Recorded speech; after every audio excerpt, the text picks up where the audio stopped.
Cycle নিবি না?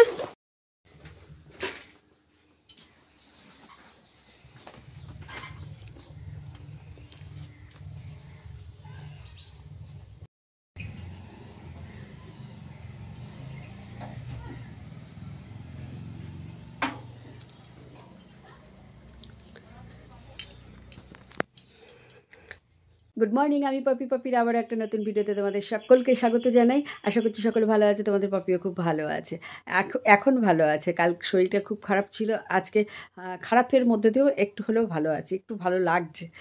তো সকালবেলা শোনা চলে গেল গানে, আর আমি এবার আস্তে আস্তে কাজ করবো। মানে কাজের সেই স্পিডটাই নেই, যে কেমন একটা ল্যাদ খাওয়া ভাব হয়ে গেছে। কি করব, কাজ তো করতেই হবে। ভীষণ খালি মনে হচ্ছে শুয়ে থাকি, শুয়ে থাকলে মনে হচ্ছে ভালো লাগছে। তো তা করলে তো চলবে না, সংসার মানে অনেক কাজ। চলো সকাল সকাল, আজ শনিবার, আজ রান্নার কোনো ঝামেলা নেই। দাসবাবু বলে দিয়েছে আজকে, এমনি শনিবার আমাদের রান্নাবান্নার কোনো ঝামেলা থাকে না, নিরামিষ যেহেতু খায়, আজ একদম ঝামেলা নেই। তারপরে আজকে আবার কারখানায় কাজ আছে, তো সেই কারণে একটু তাড়াতাড়ি করে সব কিছু সারতে হবে। সাথে থাকো, দেখতে থাকো সিম্পল পপি। জলখাবারে আজ আমি করব মিষ্টির দোকানের মতন খোসা সমেত আলুর তরকারি। এটা খেতে আমার সোনাই খুব ভালোবাসে, তাই খোসা সমেত আলু কেটে নিচ্ছি। দেখো, কেটে নিয়ে এই আলুগুলোকে খুব ভালো করে ধুতে হবে, ভীষণই ভালো করে ধুতে হবে, কারণ আলুর মধ্যে যে বালি থাকে। ধুয়ে আমি একটু প্রেসারে দেবো, তার জন্য বসে পড়েছি সকালবেলায়। সোনাই তো দেখলেই গানে গেল, দাসবাবু দোকানে রয়েছে, আসলে পারে তাড়াতাড়ি করে আমার জলখাবারটা তাড়াতাড়ি রেডি করতে হয়, কারণ দাসবাবু তাড়াতাড়ি ব্রেকফাস্ট করে। তো দেখো, আমার আলুগুলো কাটা হয়ে গেছে, কেটে আমি এগুলোকে এবার ভালো করে ধুয়ে নেবো। দেখতেই পাচ্ছ কত নোংরা। ধুয়ে আমি এগুলোকে প্রেসারে দেবো। একটা সিস করবে যখন, তখনই নামিয়ে নেব। এটা ভালো হতো কি বলতো, গোটা আলু সেদ্ধ করে তারপরে হাত দিয়ে ভেঙে ভেঙে নেওয়া, কেটে না। গোটা আলু সেদ্ধ করে হাত দিয়ে একটু বড় বড় করে ভেঙে ভেঙে নিলে তরকারিটা বেশ ভালো হতো। এখন তো সেই সময়টা নেই, যার জন্য আমি কেটে নিলাম। নিয়ে দেখো, আমার আলুগুলো সেদ্ধ হয়ে গেছে। এটাকে আমি এখন জল ঝরাতে দেবো। তো ওইভাবে করলে বেশি ভালো হয়। আর এই তরকারি করার জন্য সবথেকে বেশি দরকার হিং, পাঁচফোড়ন আর কাঁচা লঙ্কা বাটা। কড়াইটা ইগনোর করো একটু, কারণ রুটি করেছিলাম, যার জন্য একটুখানি কালো কালো রয়েছে, কাঠের জালে করি তো। তো আমি কড়াইয়ে তেল দিয়ে শুকনো লঙ্কা আর দিয়ে দিলাম পাঁচফোড়ন। এখানে তোমরা আদা কাঁচা লঙ্কা মানে দেবে, আমি এখানে আদা দিলাম গ্রেট করা। আদা কিন্তু বেটে দেবে না, আদা কাঁচা লঙ্কা তোমরা মানে থেতো করে দেবে। আর আমি যেহেতু ঝাল কম খাই আমরা, তাই গোটা লঙ্কা দিয়ে দিলাম, যার লাগবে সে নিয়ে নেবে। তো তোমরা ঝাল খেলে কাঁচা লঙ্কা কিন্তু থেতো করে দেবে। হিং দিয়ে দিলাম, এটাই হচ্ছে এর মেন মানে দরকার, আর কিছুই লাগবে না এটার মধ্যে। এবার জাস্ট আলুগুলো দিয়ে দেবো, দিয়ে এটাকে ভালো করে নাড়াচাড়া করে নেবো, আর কিচ্ছু লাগবে না। এটা পাঁচফোড়ন, হিং আর আদা কাঁচা লঙ্কা থেতো করা, এটা দিতে হবে, তোমাদেরকে বললাম। দিয়ে এটাকে বেশ ভালো করে একটু নাড়াচাড়া করে নেবো। নিয়ে আন্দাজ মতো নুন দিয়ে দেবো, যে যেরকম নুন খাও ঝাল খাও সেইভাবে দেবে, নুন ঝাল নিজস্ব ব্যাপার। এইবার এটাকে ভালো করে নাড়াচাড়া করে নিয়ে, আর দেখো মিষ্টির দোকানের আলুর তরকারি যেটা হয়, এর মধ্যে দু একটা যদি তোমরা মটর ভিজিয়ে সেদ্ধ করে নাও, তাহলে খুব ভালো হয়। ঘুগনির যে মটর হয় না, কেন মটর তো আমার কাছে এখন নেই, তাই আমি মটর ছাড়া করলাম।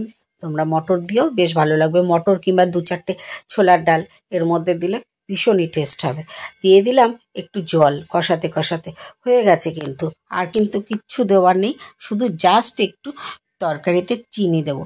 এই তরকারি চিনি না দিলে অসম্পূর্ণ, চিনি তো তোমাকে দিতেই হবে। তাও চিনিটা দিয়ে দিলে ব্যাস তরকারির ডান, আর কিছু দেওয়ার নেই। লাস্টে পারলে একটু, এই দেখো চিনি সবই আন্দাজ মতো, লাস্টে পারলে একটু কাসুরি মেথি দিয়ে দিও, না হলে না দিও, কোনো ব্যাপার না। হয়ে গেছে কিন্তু তরকারি।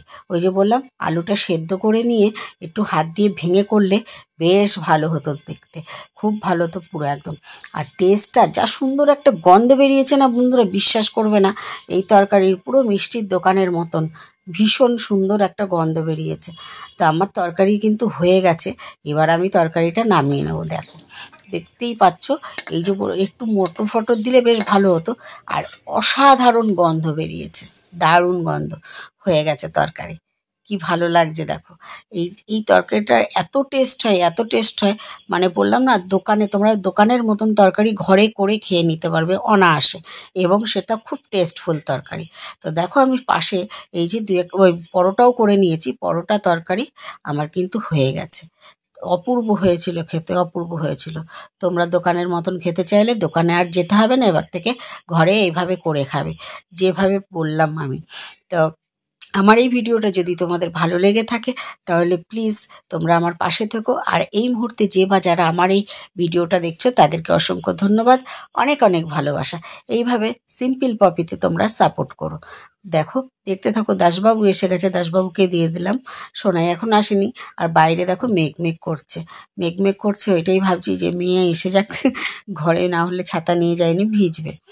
তো এই দেখো এখানে আমিও নিয়ে নিয়েছি, বলতে বলতে সোনাইও চলে এসেছে। দাসবাবু খাচ্ছে নিচে, আমি খাচ্ছি, বুড়ি খাচ্ছে, সোনাই খাচ্ছে, সবাই খাচ্ছে। তো অসাধারণ খেতে হয়েছে, মেয়ের তো একেবারে ভীষণই পছন্দ। পরোটার সাথে এই তরকারি একদম জমে যাবে। বাইরের থেকে ঘরে করে খেয়ে দেখো, বেশ ভালো লাগে। তো এই করে খাওয়া দাওয়া সেরে আর তোমাদেরকে কিছু দেখাতে পারিনি। এরপরে ঘরের কাজকর্ম সেরে একদম চলে এসেছি কারখানায়। কারখানায় কাজ করছি, এই যে কারখানায় আমি যে সফট টেডিগুলো তৈরি করি সেই সমস্ত কাজে চলে এসেছি। তোমরা এইভাবে পপিকে সাপোর্ট করো। আর সবাই কিন্তু সাবস্ক্রাইব করে যেও।